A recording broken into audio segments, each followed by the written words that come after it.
Сәлеметсіздер ме, қайырлы күн. Менің есімім Алия, және де бұл кіші кірім мастер-класс, экспресс мастер-класс десем де болады. Мен негізі өзімнің бір жыл бойы қайда жоқ болғаным жайында, және де тоқылған киімдерді, үлкен тоқылған бұйымдарымды былайынан үлкен етіп кадрда көрсетіп видео түсірем ба деген болатынмын. Бірақ бүгін біздің тоқымалардың WhatsApp чатында қыздар формасын ұстап тұратын тақияның мастер-классын сұрады. Және де мен өзім ойдан негізі білем, қалай формасын ұстап тұратындай етіп бұйымды тоқуға болатынын. Менде ондай схема мастер-класс жоқ. Мен кәдімгідей сплошной полотномен тоқылған тақияларды тоқитынмын. Және де оларды ярмаркада сататын. Олар өзінің формасын ұстап тұратын. Тюбетейка, тақия тоқитынмын. Ал қазір енді қыздардың сұрағаны ол типа өстіп басталатын ажурный тақия болатын. Міне сол ажурный тақияны тоқып көрейін деп отырмын. Негізінде мен ажурный тақияны тоқыған емеспін, шыны керек, бірақ примерно біліп тұрмын қалай тоқылу керек екенін. Және де формасын ұстап тұру үшін негізі макраме 2,5-3 мм макраме жіп күшті болушы еді. Именно ажурный формасын ұстайтын тақияға. Өкінішке орай қазір менде ондай жіп болмай тұр. Тапсырыс беріп кейін сіздерге толыққанды әдемі мастер-класс түсіремін деп уәде беремін. Бірақ қазір емес. Қазір мен сіздерге шынымды айтсам түнгі 12-1 болды. Уже мен балаларды ұйықтатып, тыныштандырып, искусственный светпен сіздерге мастер-класс түсірейін деп отырмын. Менде мынандай Yarnar Jeans Plus жібі бар. Бұл жаңа пробный тоқып көрдім. Қалай болады екен, формасын ұстаймын екен деген ойда тоқыған болатын. Формасын ұстайды, бірақ сіздерге қазір мында мен обычно кухонный столға ватман төсеп тоқып мастер-класс көрсетейін деп жатырмын. Ол үшін сіздерге мындай молочный хлопок жібінен тоқып көрсетейін деп тұрмын. Бұл да формасын ұстайды. Кішігірім мынандай өзім ғана түсінетіндей балалардың черновигіне схема жазып алдым. Осы схема бойынша тоқып көрейік деп отырмын. Ол үшін бізге ең маңыздысы сіздерге айтарым, әрине сіздер біріншіден хлопок либо полухлопок жіп аласыздар. Полухлопок жіп алсаңыздар болады. Например, жаңағы мынау секілді Yarnar Jeans Plus я болмаса жаңа айта кеткендей макраме жібін аласыздар. Екінші шарт ол сол жіптен гораздо кішірек крючок аласыздар. Мысалға, жіптің этикеткасында сіздерге 3-ші размер крючокпен тоқу керек деп тұрса, сіздер 2, я болмаса тіптім даже 1,75 крючок алсаңыздар болады, егер бос тоқитын болсаңыздар. Өйткені формасын ұстап тұратын полотно тоқу үшін крючокпен оны тығыз тоқу керек, ойыншық тоқығандай. Тығыз тоқылу үшін размері кішірек крючок алсаңыздар болады.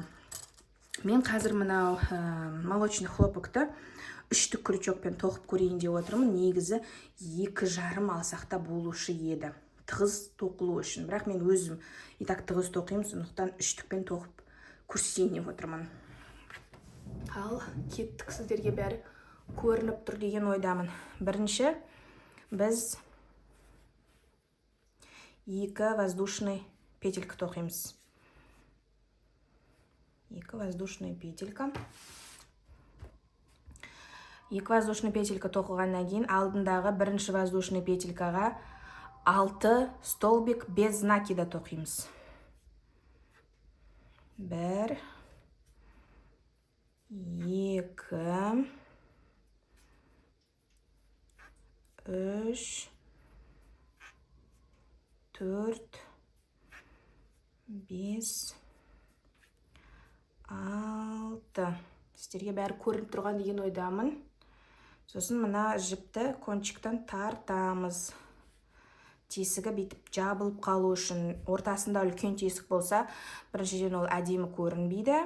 екіншіден ол ары қарата ол тақияны киіп сөйтіп жүрген кезде ол тесігі одан саман созылып кетеді дағыны. Мынау хвостик жіп қазір біз тығып бүйтіп ары қарай тоқимыз ғой, шығып кетіп ол тесігінен ажырап тоқылған бұйымымыз сөгіліп кету мүмкіндігі бар. Сондықтан былай тығыз етіп тесігін жабамыз.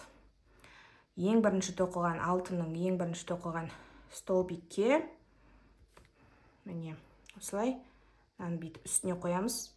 Жасырып жіберу үшін бірден хвостигін. Соединительный петля тоқимыз.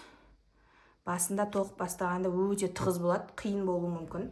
Бірақ ары қарай оңай болып кетеді. Одан кейін 1, 2 воздушный петля тоқимыз. Осы шыққан тесікке мында 2 воздушный петля, сосын тағы да біреуін, это ортасындағы воздушный петля болып саналады. 3 воздушный петля тоқимыз. Бір столбик пен воздушный петля, қазір түсінесіздер. Накид жасаймыз. Осы шыққан жерге қайтадан бір столбик тоқимыз. Столбик, ой-бой. Қазір. Осылай. Мында столбик с одним накидом тоқимыз.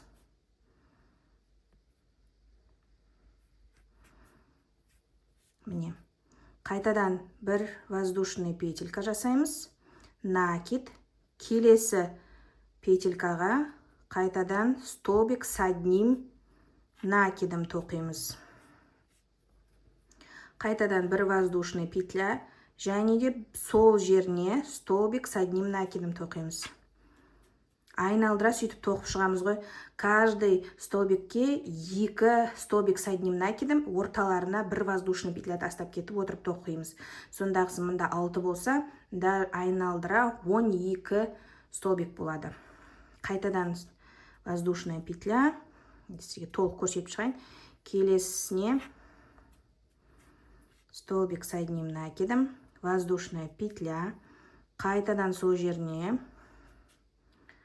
столбик с одним накидом. Айналдыра тоқып жатқанда бірден хвостикті үстіп тығып отырамыз. Қайтадан воздушная петля. Келесі ячейкаға столбик с одним накидом. Қайтадан бір воздушная петля. Дәл сол жерге столбик с одним накидом тоқимыз. Қайтадан воздушная петля. Келесіне столбик с одним накидом. Воздушная петля, дәл сол жерге столбик с одним накидом, воздушная петля. Келесі столбикке столбик с одним накидом, воздушная петля, дәл сол жерге столбик с одним накидом, воздушная петля. Мында уже қосылатын жерге келіппіз. Бірінші мында столбикке бүйтіп воздушная петля жасағаннан кейін соединительный мен қосыламыз. Енді бүйтіп қосылғаннан кейін біз келесі тармақты тоқимыз. Міне мында көрсенгендей 1, 2 келесіне каждый ортасына 2 столбиктан тоқып шығамыз.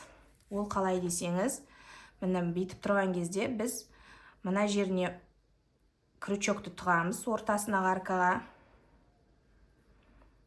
Мына келесіне өтіп аламыз бүйтіп соединительный петелькамен. Өтіп алғаннан кейін 2 воздушный петля тоқимыз. 2 воздушный петля, 1 столбик с одним накидымды құрайды. Накид жасаймыз. Осы аркаға екінші столбик с накидом. Воздушная петля. Келесі мына аркаға, мына жерге емес, оның ортасына тағы да 2 столбик с одним накидом тоқимыз. 1, 2 воздушная петля. Келесі аркаға 2 столбик. Қайтадан воздушная петля, келесіне 2 столбик с одним накидом. Сонда үшінші қатарда бізде 24 столбик болуы керек. Осылай айналдырып, мына жерге келем дегенше өзіміз тоқып шығайық. Міне, айналдыра тоқып алып келдік.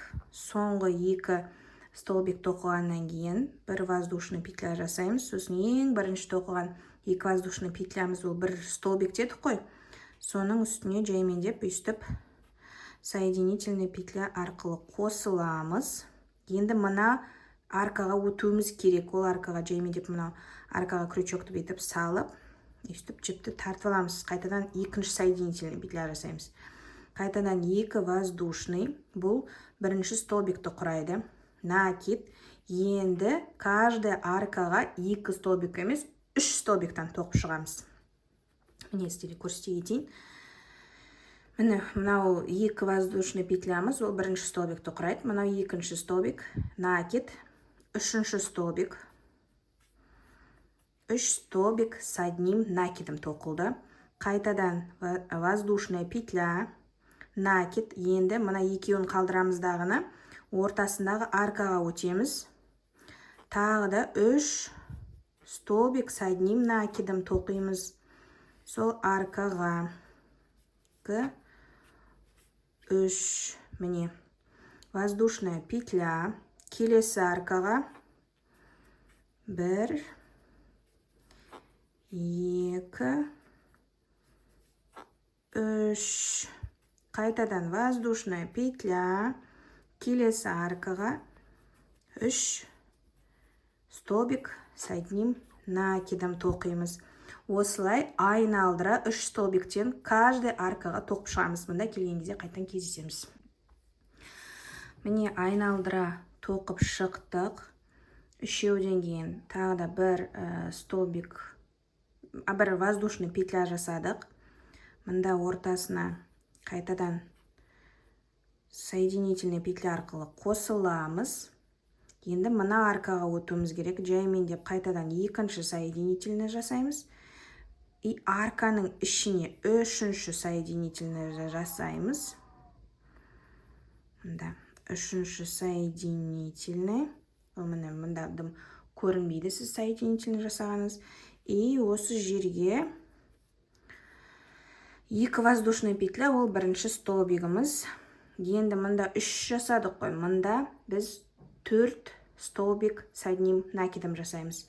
Бірінші столбик ретінде міне 2 воздушный петлямыз кетеді. Тағы да 3 столбик с одним накидом. 1, 2, 3. Міне 4 столбик болды. Қайтадан воздушный петля жасаймыз. Накид жасаймыз. Енді мына аркаға өтеміз. Қайтадан 4 столбик с одним накидом тоқимыз. Осылай айналдырып, міне 4-шісін тоқып жүрейін. Көрсетіп жүрейін. 4 столбик с одним накидом.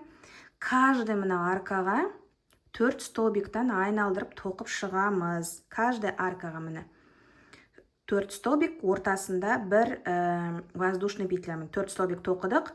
Воздушная петля, накид. Енді уже келесі аркаға қайтадан 4 столбик. 1, 2, 3, 4. Осылай айналдырып 4 столбиктан каждый аркаға тоқып шығамыз. Мына жерге келгенде қайтан кездесеміз. Міне, каждый аркаға 4 столбик с одним накидом тоқып шықтық. Мына жеріне келдім, соңғы жағына. Енді бұл жерге қайтадан бір воздушный петля тоқимдағына. Мұнда соединительный столбик жасаймын. Да қосылу үшін. Енді келесі қатарды тоқу үшін мен мына 2 столбиктің ортасынан столбик шығарым керек. Мұнда қайтадан 2 столбик көріп тұрсыздар, 1, 2, осының ортасына крючокты кіргізіп, соединительный петля жасаймын дағаны. Осы жерден 1 2. Бұл бірінші столбигіміз біздің. Қайта накид жасаймыз даған, дәл осы жерге қайтадан крючокты саламыз. Екінші столбик соединим накидом тоқимыз. Қайтадан воздушный петля жасаймыз. Енді мына аркаға 2 столбик соединим накидом тоқимыз. 1 2. Қайтадан воздушный петля жасаймыз. Енді мына 4 тоқығанымыздың 1 2 екінші несінен кейін мында екеуінің ортасынан получается крючокты салып, қайтадан столбик соединим накидом тоқимыз. Екеуін. Қайтадан воздушная петля и аркаға тоқимыз.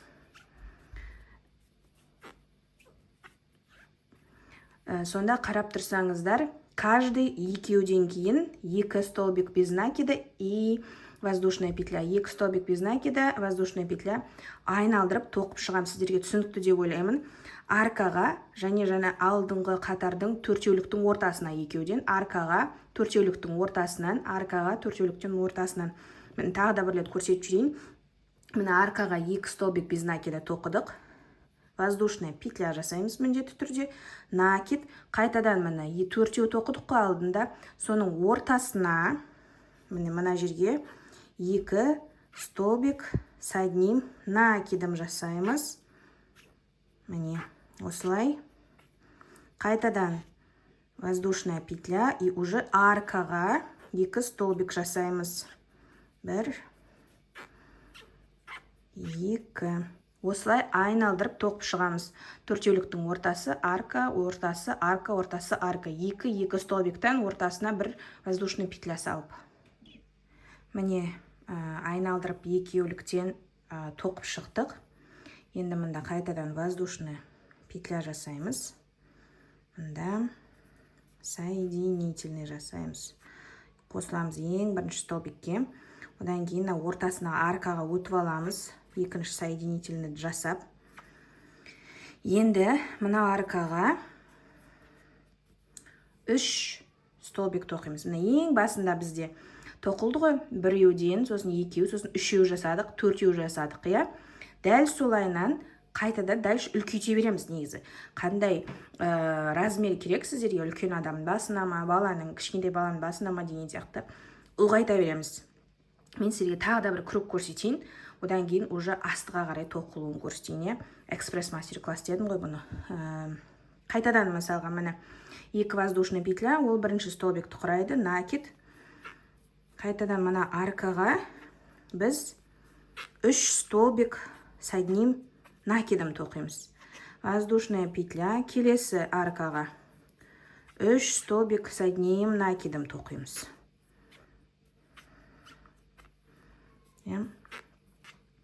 Түсінген боларсыздар деп ойлаймын, оңай. Бірінші 2 воздушная петля, оған 6 столбик без накида, сосын столбик соединим накидом 12, сосын 24, сосын 36, 48, солай кете береді. 12-ге ұлғайып кете береді. Оны түсінген боларсыздар деп ойлаймын. Қайтадан енді мысалға әр аркаға 3 столбиктан соединим накидом тоқып шығамыз. Айналдырып міне 3 столбиктан тоқыдым. Қайтадан воздушная петля, накид, келесі аркаға қайтадан 3 столбик тоқимыз. Сіздерге барлығы түсінікті деп ойлаймын. Келесіде тағы да ұлғайтқымыз келсе, дальше мында уже 4 столбиктан тоқимыз каждый аркаға. 4 столбиктан кейін қайтадан мына жерде тоқылғанымыздай, жаңағы рядтағыдай екеуі аркаға, екеуі төртеуліктің ортасына деген сияқты. Сосын қайтадан үшеу болып, сөйтіп ұлғая береді. Өзімізге керек размерге дейін ұлғайтамыз. Енді мынаны үшеулікті айналдырып тоқып шығайық, нәтижеге келгенде кездесеміз. Міне мен айналдырып тоқып шықтым үшеулікпен и бір воздушный петля жасап, соединительный тоқыдым. Енді біз бір воздушный петля жасаймыз Енді бортикті тоқу үшін мен осымен тоқтатамын, ары қарай бұны ұлғайтпаймын. Сіздер қаласаңыздар ұлғайтып, үшеуден кейін әр аркаға төртеуліктен 4 столбиктан тоқисыздар. Одан кейінгі рядта уже екеуден аркаға, потом екеуінің ортасы деген сияқты мына рядтағыдай тоқып шығасыздар. Сосын қайтадан үшеу, қайтадан төртеу, қайтадан екеу, сөйтіп ұлғайып кете береді. Сіздер өздеріңізге қажет размерге дейін созып, үлкейтіп тоқи бересіздер. Мен осымен тоқтаймын. Енді қазір сіздерге бортиктарын тоқуды көрсетемін. Бір столбик без накида жасадық. Енді біз мына қараңыздар, крючокты мынау столбик тұр ғой, осыны артынан бүйтіп аламыз. Осылай артынан аламыз. Жіпті тартып, обычный столбик без накида тоқимыз осы жерге. Тұрыңыздар, созылып кетті. Осы жерге бүйтіп обычный столбик без накида тоқимыз. Келесісін тоже осы жерден мен артынан аламыз.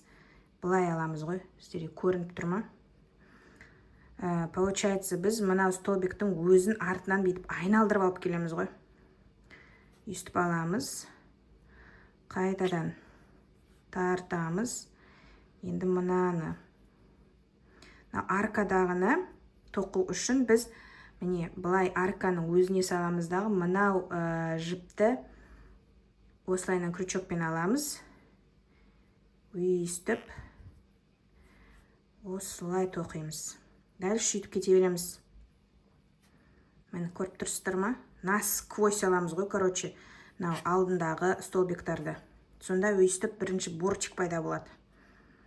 Осылайынан айналдырып, просто бір накидпен, без накида столбиктарды тоқып шығамыз, айналдыра. Без изменений, осылайынан айналдырып тоқып шығамыз. Нәтижеге келгенде кездесеміз. Міне, біз осылай бортиктарды тоқып шықтық. Соединительный петлямен ең бірінші столбикке қосыламыз. Одан кейін қайтадан воздушный петля жасаймыз. Енді сіздерге кішігірім айта кетейін. Бұны без изменений осылай дальше өзімізге керек глубинада тоқып, ешқандайнандай тескісіз толығымен осылай тоқып, одан кейін олар жан жақтарын мынандай оюлы темір аксессуарлармен әдемілеп, сәндеп, тақиямызды өрнектеп сәндеуімізге болады. Я болмаса мынандай ажурный болу үшін бір столбиктан қалдырып отырып тоқсақта болады. Мен сіздерге қазір ажурный қылып тоқу жолын көрсеткім келіп отыр. Міне, бір столбик жасадық. Воздушный петля. Это петля подъема.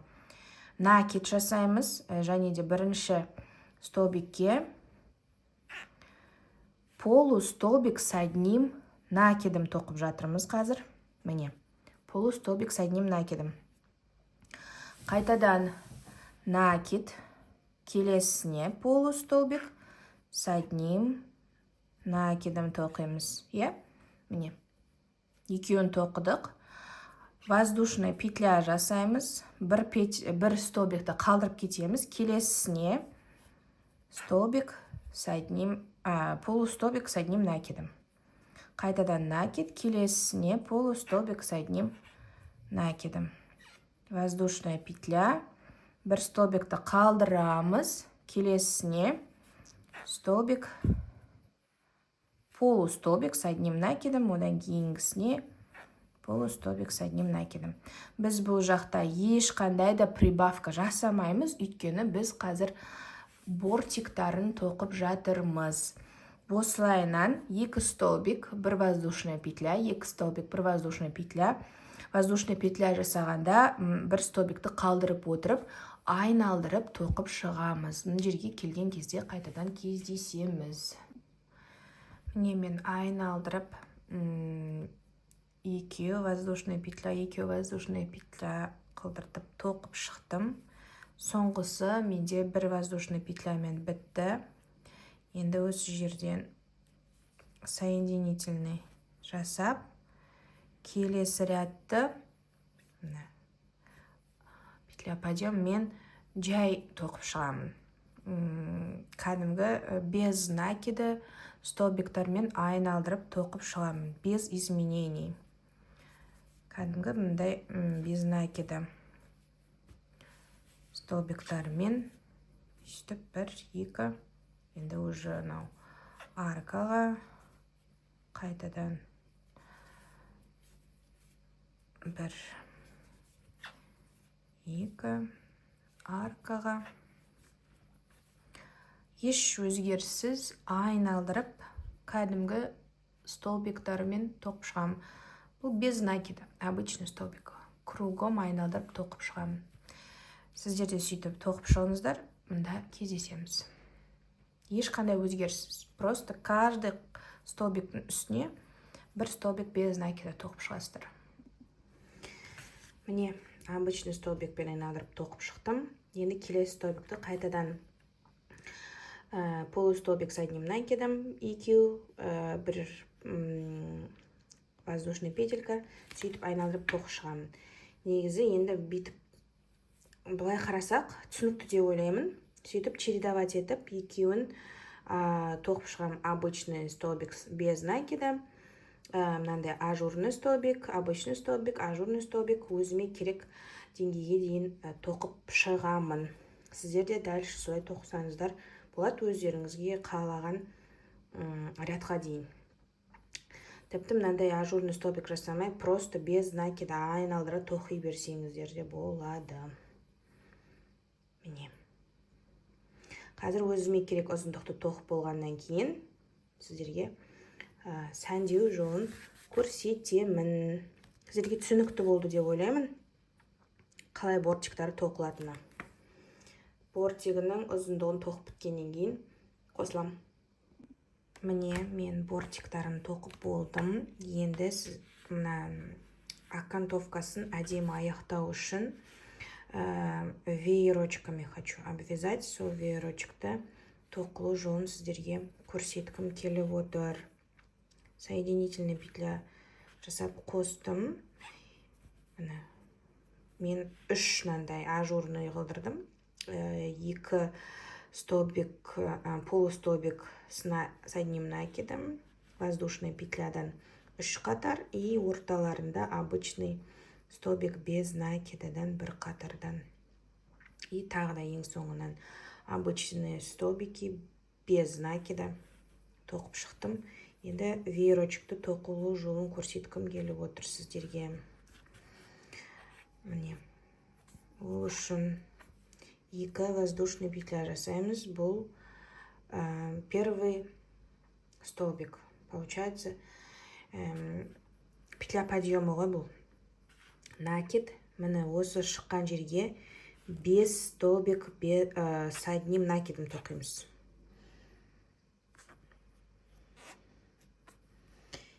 Екеу.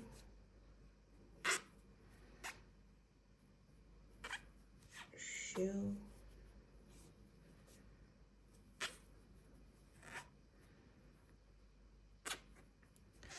Төртеу. Және де міне. Бісміллә, ой-бой. 5 столбик тоқыдық. Мындан 2 столбикті қалдырамыз. 3-ші столбикқа соединительный петля жасаймыз. Міне. Сосын накид жасаймыз дағыны. 2 столбикті қалдырамыз дағыны. 3-ші столбикке қайтадан 5 столбик с одним накидом тоқимыз. 1, 2, 3, 5.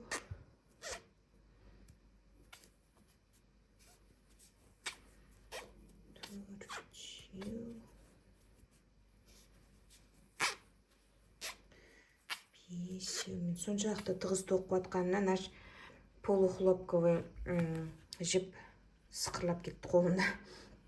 Міне 5 столбик соединим накидім, бір тесікке тоқыдық. Енді қайтадан мына жерге 2 столбикті қалдырамыз дағына. Міне, әжен шықтырмыз ғой, міне 1-2 қалдырамыз. Үшіншіге соединительный петля жасаймыз. Соединитель қосамыз. Қайтадан накид. 2 столбикті қалдырамыз. Соединениеден кейін 1-2. Үшіншісіне сол накидпен столбик соединим накидім, тоқыдық біріншісін. Тағы осылай 4 тоқимыз. Сонда 5 болады ғой. Осылай веер тоқып шығамыз. 5-ден 2-ден кейін соединение, 5, 2-ден кейін соединение. Түсініп тұрсыздар ғой, 1-2, міне. Үшіншісі, төртіншісі и бесіншісі. Енді қайтадан 1-2 столбик қалдырамыз. Үшіншісіне соединение. Міне, осындай веерочек шығып тұр бізде. Сөйтіп айналдырып тоқып шығамыз. Мұнда келгенде қайтадан қосылам. Міне мен веерочком толығымен тоқып шықтым. Енді мына жерін қосу үшін біз енді мынаны битіп қана қоссақ, мынау келмей қалады ғой. Мынау тура бітіп тұр. Бір-біріне ұйқасу үшін біз бірінші мынаған және де мынаның ең бірінші тоқыған столбигіміздің үстіне битіп алып келеміз дағыны. Крючок сөзден шығарамыз. Мені көріп тұрсыздар ма? Мынау жіп астынан тоқып келатқан. Қосылатын жеріміз соединениемен. И мынау ең бірінші 3 столбиктің үстіне кіріп, үстіп жіпті барлығынан шығарып соединение жасаймыз. Сол кезде кәдімгі мынандай веерочек сияқты мына жерде бітеді. Міне, енді жіпті қиып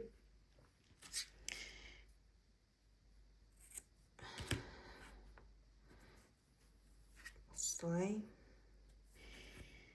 Қарай уже хвостикті можно запрятать. Мен осылай тоқып шықтым.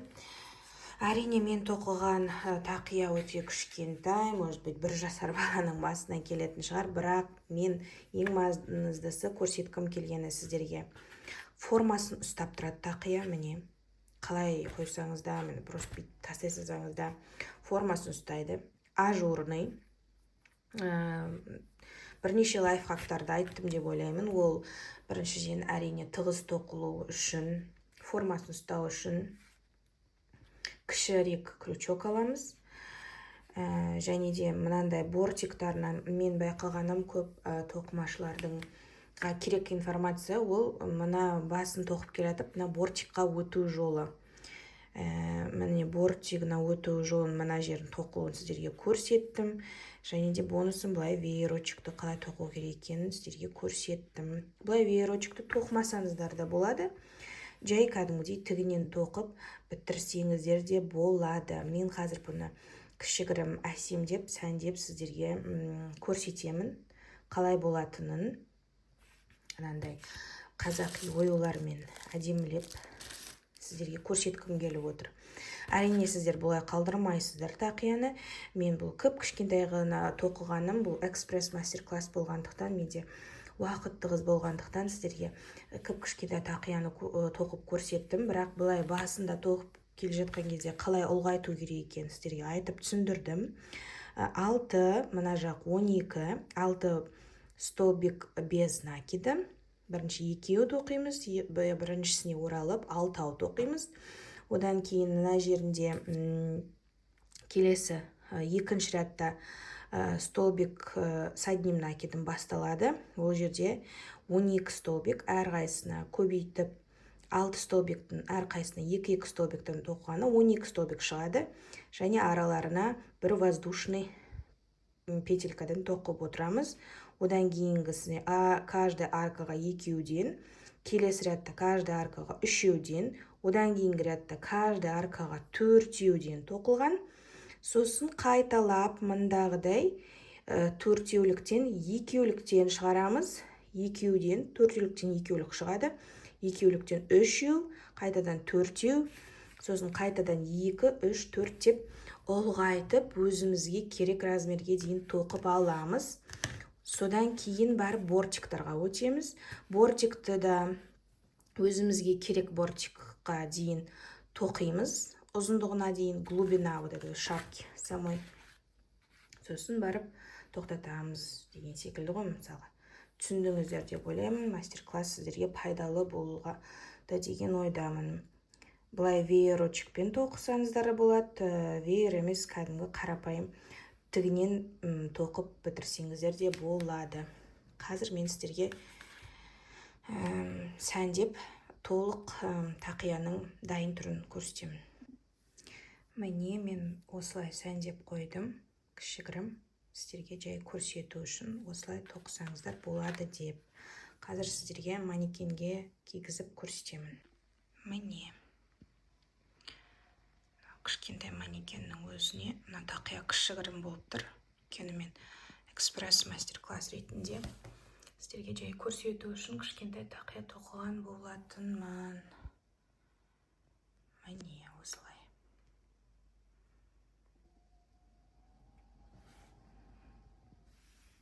Міне осы сіздерге пайдалы болды деген үміттемін. Мастер-класс ұнаса, каналға тіркеліп, лайк басып, комментарий жаза кетіңіздер. Осындай тақия.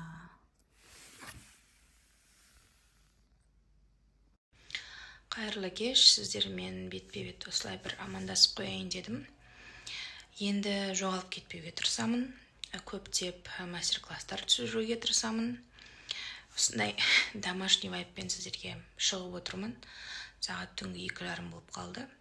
Тақияның мастер-классын енді ғана бітіріп отырмын. Қазір монтаж жасап, каналға саламын. Соңына дейін видеоны көрген болсаңыз, сізге алғысым шексіз. Мастер-класс ұнаған болса, лайк басып, комментарий жаза кетіңіз. Тіркеліп кетіңіз, тіркелмеген болсаңыз. Өйткені алдағы уақытта өте пайдалы контентті, качественный контентті салуға тырысамын. Тоқыма жайында өз білгеніммен бөлісуге тырысамын. Сіздерге рахмет. Сау болыңыздар.